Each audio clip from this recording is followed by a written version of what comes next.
Jackie cinemas நேயர்களுக்கு வணக்கம். நான் உங்கள் ஜாக்கி சேகர். இந்த எபிசோடு 2007ஆம் ஆண்டு வெளியான இந்த வேலி ஆஃப் எலா திரைப்படத்தினுடைய ஹாலிவுட் திரைப்படத்தினுடைய வீடியோ விமர்சனம்.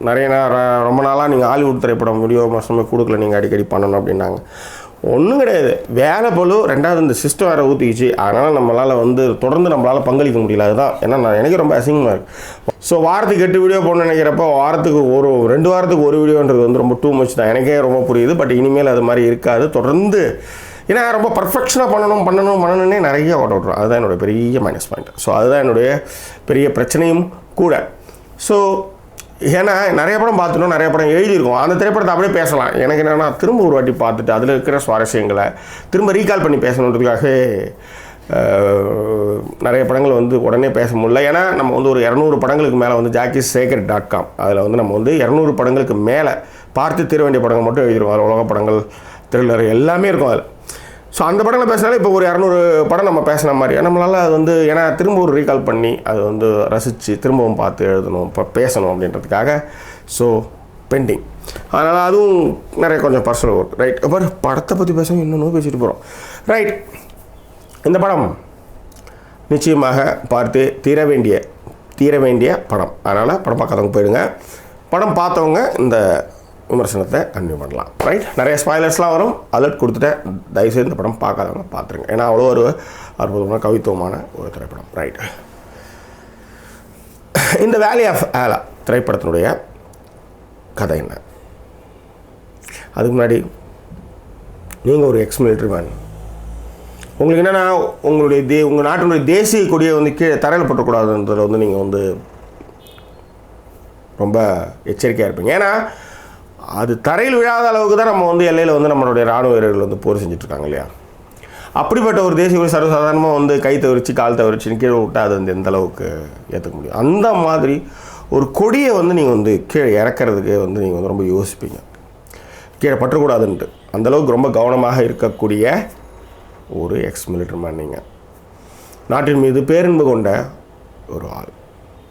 உங்களுக்கு 2 பிள்ளைகள். அதில் ஒரு பையன் 10 வருஷத்துக்கு முன்னாடி ஹெலிகாப்டர் விபத்தில் இறந்துட்டான். அவனும் மிலிட்ரி தான் இருந்தான். 2வது மகன் அவன் மிலிட்ரியில் தான் இருக்கான். அவன் ஈராக் வாரில் கலந்துக்கிட்டு அந்த டீம் என்ன ஆகுது, திரும்ப அமெரிக்கா படைத்தளத்துக்கு திரும்ப வருகிறார்கள். வந்துட்டு ஒரு ஃபோன் வருது. இந்த மாதிரி நாங்கள் மிலிட்ரி பேஸ்லேருந்து பேசுகிறோம், உங்கள் பிள்ளை 2 நாளாக காணாமல் போயிட்டான் அப்படின்ட்டு தகவல் வருது. அதன் பிறகு அந்த பையன் என்ன வேணும்? ஏன்னா சாதாரணமாக விதி மேலே பாரத்தை போட்டுட்டு இருக்கிறதுக்கு அவனும் சாதாரண விவசாயியோ இல்லை ரொம்ப கீழான ஒரு கீழ்நிலையான ஒரு வேலையை செஞ்சுக்கிட்டோ இல்லை அதாவது படிப்பறிவு இல்லாத ஒரு ஆளோ அப்படிலாம் கிடையாது. அவன் எக்ஸ் மிலிட்ரி மேன். அதுவும் மிலிட்ரி பேஸ்லேருந்தே ஒருத்தன் சொந்த புள்ள காணாமல் போயிருக்கான். ரிட்டையர்மெண்ட்டும் ஆகிடுச்சு. அப்படி இருந்து உங்கள் புள்ள காணாமல் போயிட்டாங்கன்னா நம்ம வீட்டில் சும்மா உட்காந்துட்ருப்போமா? நம்ம என்ன பண்ணுவோம்? உடனே கிளம்பி என்ன ஆச்சு ஏதாச்சுன்னு போய் பார்ப்போம் இல்லையா? அதே தான் இதில் டாமி லீ ஜோன்ஸ் அவர் தான் அந்த எக்ஸ் மிலிட்ரி மேன். அவர் தான் அந்த பையனோட அப்பா. பையன் காணாமல் போகிற தகவல் வருது. போகிறார். அங்கே போகிறார், மிலிட்ரி பேஸ்க்கு போகிறார். என்ன ஆச்சு, எங்கே தங்கி இருந்தான் பையன், என்னைக்கு காணாமல் போனான்? ஸோ அப்படின்னு பார்த்தா அங்கே முன்னுக்கு பின் முரணான தகவல்கள் வருகின்றது. தன் மகன் என்ன வானான், அது என்ன வானா அப்படின்னு, அதாவது இருக்கிறான் இல்லைன்றதெல்லாம் வேறு, என்ன வாச்சு அவனுக்கு அப்படின்னு தெரியணும். ஸோ அதற்காக அவர் போராடிட்டு இருக்கார். அவருக்கு ஒரு திடுமென ஒரு செய்தி கிடைக்கின்றது. என்னென்னா, அதாவது கை கால்கள் வெட்டப்பட்டு தலையெல்லாம் அதாவது சுத்தமாக நிறைய வெட்டப்பட்டு ஒரு எரிந்த நிலையில் உள்ள ஒரு பிணம் கிடைக்கின்றது.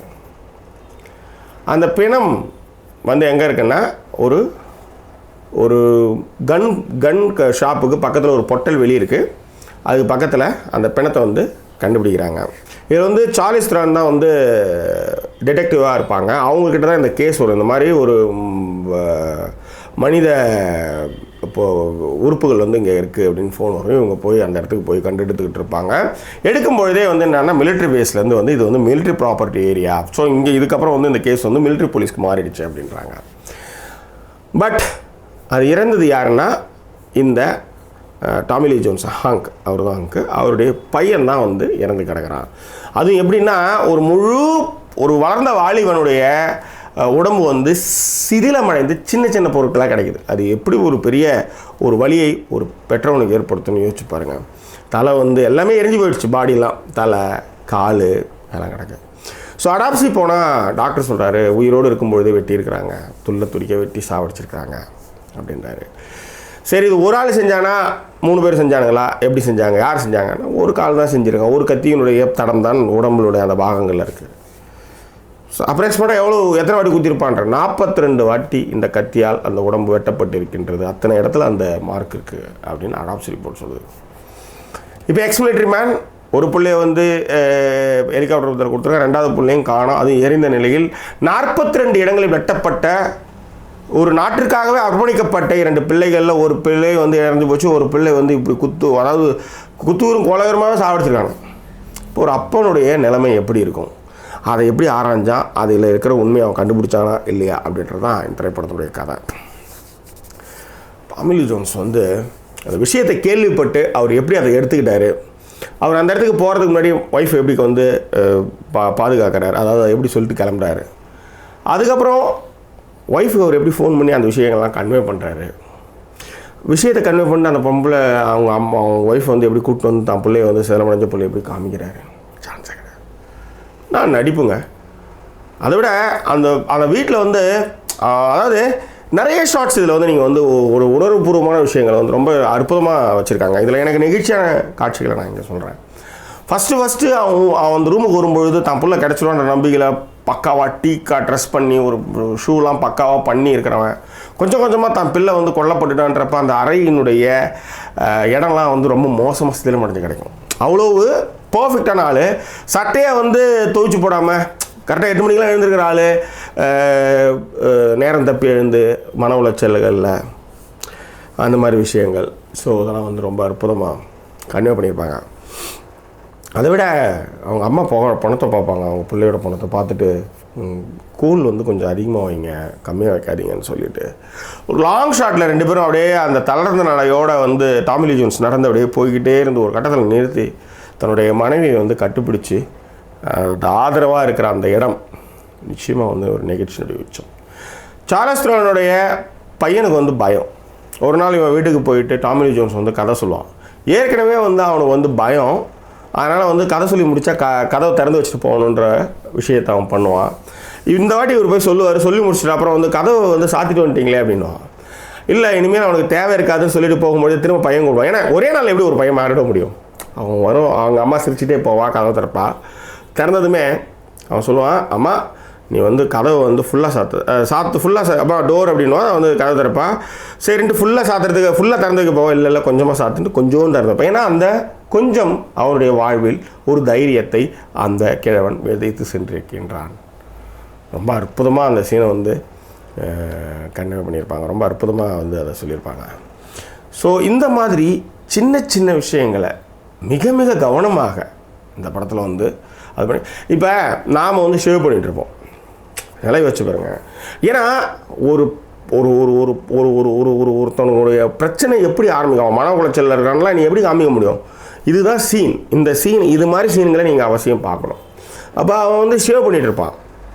ஷேவ் பண்ணுறப்ப நீங்கள் என்னைக்காவது ஒரு நாள் வந்து நீங்கள் வந்து காயப்பட்டுட்டீங்கன்னா அன்றைக்கி வந்து நீங்கள் ஏதோ ஒரு விஷயத்தை யோசிச்சுட்டு இருந்து பண்ணிங்கன்னு அர்த்தம். ஸோ இதில் அதே மாதிரி வந்து டாமி லீ ஜோன்ஸ் வந்து ஷேவ் பண்ணிட்டு இருக்கு, இந்த பக்கம் இருக்கிறப்ப இங்கே காயமாயிடும். இப்போ டாய்லெட் பேப்பர்லேருந்து கொஞ்சம் பிச்சு எடுத்து அந்த காயத்தை மேலே வச்சுக்கிட்டு இது மாதிரி சீன் வாய்ப்பே இல்லை.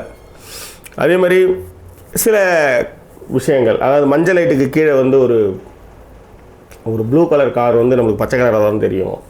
ஸோ அந்த மாதிரி விஷயங்கள்லாம் அவன் சொல்லிட்டு போகும்பொழுது எல்லா விஷயமும் எல்லாருக்குமே தெரியுதுன்ட்டு வந்து டிடெக்டிவ் வந்து இப்போ சார்லி வந்து புடம்பிட்டு போகிற இடம் வந்து ரொம்ப ரொம்ப ரொம்ப நல்லாயிருக்கும். பட் இந்த படம் வந்து மிக ஈராக்கில் வந்து இந்த அமெரிக்க படைகள் என்ன மாதிரி விளையாட்டங்கள்லாம் பண்ணாங்க அப்படின்றத ஒரு சுய விமர்சனமாக இந்த படத்தை வந்து அழகாக எடுத்து பண்ணியிருக்காங்க. நாங்கள் வந்து ஒரு குழந்தைய தான் சாப்பிடுச்சா, நான் என்னை பொறுத்தவரையும் அது டாகுன்னு தான் சொல்லுவேன் அப்படின்னு பேசுகிறதுலாம் வந்து என்ன சொல்கிறது, அவங்க எந்த அளவுக்கு அவங்க மாறி இருக்காங்க அப்படின்றது வந்து காட்டுற ஒரு அற்புதமான ஒரு சீன். இன்னொன்று எனக்கு இந்த படத்தில் ரொம்ப பிடிச்ச சீன், தான் பையனை தேடிட்டு ஒரு பாருக்கு போனால் ஒருத்தர் வந்து டாப்லெஸ்ஸாக மார்பகத்தை காட்டிக்கிட்டு வந்து சர்வ் பண்ணுறான் ஒரு பெண்மணி. அவளை பார்க்குறான். பார்த்ததுமே அவனுக்கு அதில் கவனம் மார்பகமோ காம்போ எதுலேயுமே அவனுக்கு கவனம் கொள்ளலை. அவன் சரக்கில் கவனம் கொள்ளலை. தன் பின்னை காணாமல் போயிட்டான். அதை தான் பார்த்துட்ருக்கான். அப்போ அந்த பொண்ணு வந்து சர்வ் பண்ணிட்டு வந்து கேட்குறப்ப மேடம்னு அப்படின்னு சொல்லும்பொழுது, ஐயோ இது பாரியா, டான்ஸ் பாரு, நானே அவுத்து போட்டு நிற்கிறேன், இங்கே வந்து என்னை வந்து மேடம் அது இதுன்னு பேசுகிறேன். பட் இந்த மேடம் அப்படின்னு பேசுகிற அந்த அந்த அந்த விஷயம் தான் அந்த இடத்துல நிற்கிது. ஒரு பெரிய திரளான மக்கள் கூட்டத்தில் நம்மளை தனித்து காட்டுக்கும் பொழுது அங்கே வேறு ஏதாவது நம்ம வந்து பேசும்பொழுது அது வந்து கவனம் பெறுது. ஸோ அதுதான் வந்து அழகாக அந்த இடத்துல வந்து மேடம்னு சொன்னது வந்து திரும்ப ஒரு நாள் வந்து ரீகால் பண்ணி பார்க்குறப்ப வந்து எப்படி இருக்கீங்க சார், நல்லா இருக்கீங்களா அப்படின்ற ஒரு டீ ஷாப்பில் உட்காந்து அவன் டீ குடிச்சிருக்கிறப்ப வந்து கேட்குறப்ப மேடம் கூட சொன்னீங்களே அப்படின்னு சொல்லுவாள். அதில் இன்னொரு விஷயத்தை ரொம்ப கிளவராக ஒரு சீன் வச்சுருப்பாங்க.